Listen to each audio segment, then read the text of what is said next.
Assalamualaikum warahmatullahi wabarakatuh.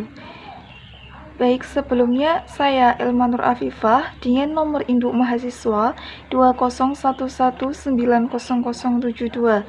Langsung saja, di video kali ini saya akan menjelaskan materi tentang pendidikan Islam pada masa penjajahan Belanda.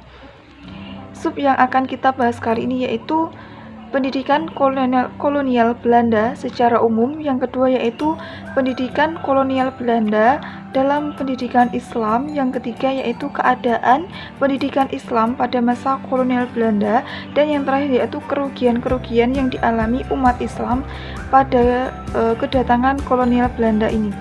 Baik, langsung saja. Secara umum, pendidikan kolonial Belanda atau kedatangan kolonial Belanda, penjajahan Belanda ini terjadi pada dua dekade. Yang pertama yaitu pada masa VOC, yang kedua yaitu pada masa pemerintahan kolonial Belanda. Pada masa VOC kali ini, VOC datang ke Indonesia dimaksudkan untuk kepentingan komersial. Mengapa? Karena VOC ini merupakan sebuah kongsi dagang. Yang kedua yaitu pada masa pemerintahan kolonial Belanda. Pada masa ini sedikit berbeda dengan VOC.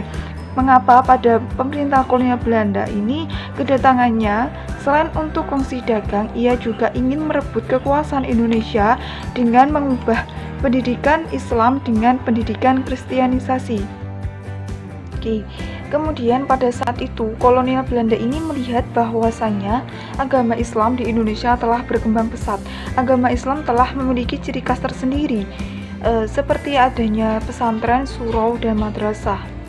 Kolonial Belanda pun akhirnya dihantui oleh rasa khawatir, takut, apalagi dengan adanya peperangan-peperangan yang selalu dipromotori oleh tokoh-tokoh Islam seperti kiai dan ulama.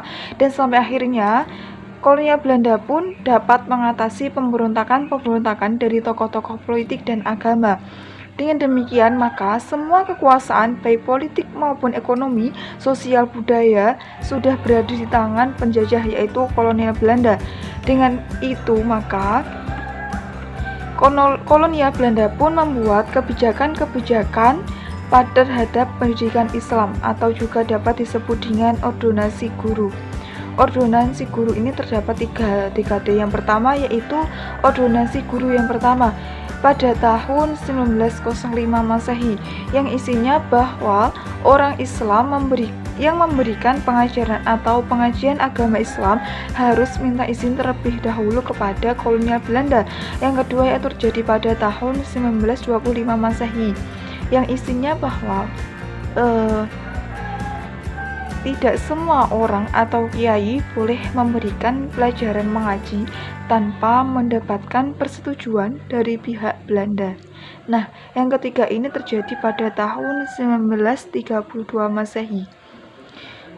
Yang ketiga ini adalah semakin ketat dan dapat memberantas atau menutup madrasah di sekolah. Bahwasanya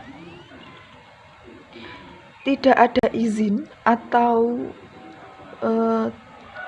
seorang pengajar pendidikan agama Islam tidak mendapatkan izin jika pelajaran tersebut tidak disukai oleh pemerintah Belanda.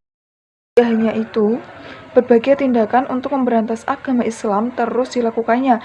Sekolah-sekolah rakyat dan pesantren mengalami pembatasan-pembatasan yang lebih ketat. Pemerintah kolonial Belanda memisahkan pendidikan agama Islam dari sistem pendidikan yang umum dikembangkan. Pemisahan sistem tersebut adalah konsekuensi logis dari pemerintah Belanda yang anti-Islam. Banyak kerugian yang dialami oleh umat Islam pada saat kolonial Belanda ini. Yang pertama yaitu sikap diskriminatif dari pemerintahan Belanda. Akhirnya perkembangan agama Islam pun menjadi terhalang, yaitu terus mengancam eksistensi pendidikan Islam, termasuk pesantren yang menekankan isi pendidikannya kepada nilai-nilai moral keagamaan ketimbang menciptakan guru-guru murahan. Guru-guru agama Islam tersingkir dari dunia pendidikan sehingga peran diambil oleh misionaris Kristen. Kondisi pendidikan Islam tertinggal jauh dari pendidikan Kristiani. Kemudian pemerintah lebih memihak agama Kristiani. Ini dibuktikan dengan terlihatnya ada sumbangan yang diberikan kepada gereja itu lebih besar daripada ke surau atau madrasah. Yang terakhir yaitu banyaknya para kiai ini akhirnya mengadakan uzlah, yaitu mengasingkan diri ke desa-desa terpencil untuk menghindari ordinasi guru. Baik, sekiranya ada salah, saya mohon maaf. Semoga apa yang saya sampaikan ini bermanfaat untuk kita semua. Sekian dari saya. Bila ada kurang lebihnya, mohon